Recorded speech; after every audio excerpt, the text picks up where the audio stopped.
ప్రియదర్శి నభా నటేష్ లో కొత్త cinema darling ఈ రోజే థియేటర్స్ లో రిలీజ్ అయింది. నిన్న రాత్రి ప్రీమియర్స్ కూడా పడ్డాయి. దాని రివ్యూనే ఇదన్నమాట.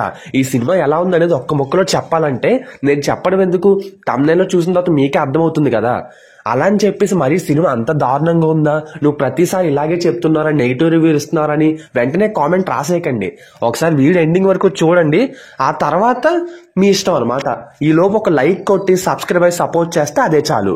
ఇంకా ఓపెన్ చేస్తే ఈ సినిమా స్టోరీ లైన్ చాలా చిన్న స్టోరీ లైన్. ఒక అబ్బాయి ఒక అమ్మాయి ఉంటారు, ప్రేమించి పెళ్లి చేసుకుంటారు. ఆ అమ్మాయికి స్ప్లిట్ పర్సనాలిటీ అని ఒక ప్రాబ్లం ఉంటది.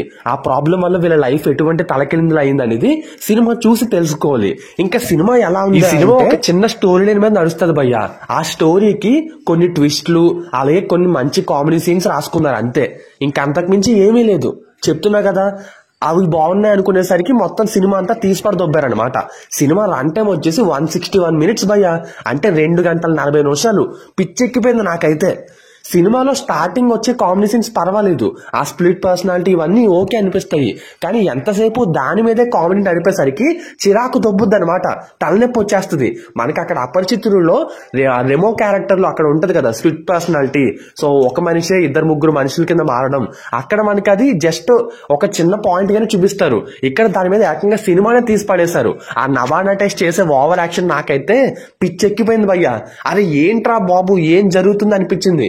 ట్రైలర్ చూసినప్పుడు నాకు ఎందుకో తేడా కొట్టింది. కానీ రివ్యూ ఇవ్వాలి కాబట్టి సో థియేటర్కి వెళ్ళి సినిమా చూసి చెప్తున్నాను అనమాట. దయచేసి పారిపోండి, థియేటర్ దరిదాపుల్లో కూడా వెళ్ళొద్దు. సినిమాలో ఏమీ లేదు, డొల్ల. చెప్తున్నా కదా, ఓటీటీలో చూడడం మంచి ఆప్షన్ భయ్యా.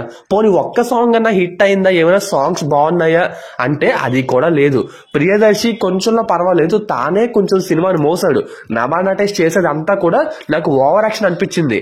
యాక్చువల్లీ తన క్యారెక్టర్ కే సినిమాలో చాలా ఇంపార్టెన్స్ ఉంటుంది ప్రియదర్శి కంటే ఎక్కువగా. కాకపోతే తను ఆ రోల్ కి సెట్ అవ్వలేదు. ఇంకెవరైనా మంచి టాప్ హీరోయిన్ పెట్టుకుని ఉంటే బాగుండేదేమో. బడ్జెట్ ఇష్యూస్ వల్ల కుదరలేదు అనుకుంటా. ఇంకా సినిమాని అయితే చాలా చుట్టేశారు భయ్యా, పెద్ద ఖర్చు పెట్టినట్టు కూడా ఏమి అనిపించదు. ఎంతసేపు ఒకటే పాయింట్ ని పట్టుకుని లాగుతారు భయ్యా ఈ సినిమాలో, అదే చిరాకు దొబ్బుద్ది. చెప్తున్నా కదా, ఫస్ట్ హాఫ్ లో ట్విస్ట్, సెకండ్ హాఫ్ లో ట్విస్ట్ పడేసి ఏదో భయంకరమైన వేరే లెవెల్ హైప్ ఇచ్చాం అనుకుంటారు కానీ ఏముండదు. ఇంకా ఎక్కువగా సాగదీయడం అయితే అనవసరం. కానీ మీరైతే ఈ సినిమాని అవాయిడ్ చేయండి భయ్యా. ఇది జస్ట్ నా ఒపీనియన్ మాత్రమే. ఎందుకంటే నా డబ్బులు నేను అనవసరంగా పోగొట్టుకుని మీకు చెప్తున్నాను. డబ్బులు ఎవరికి ఊరికే రావు కదా.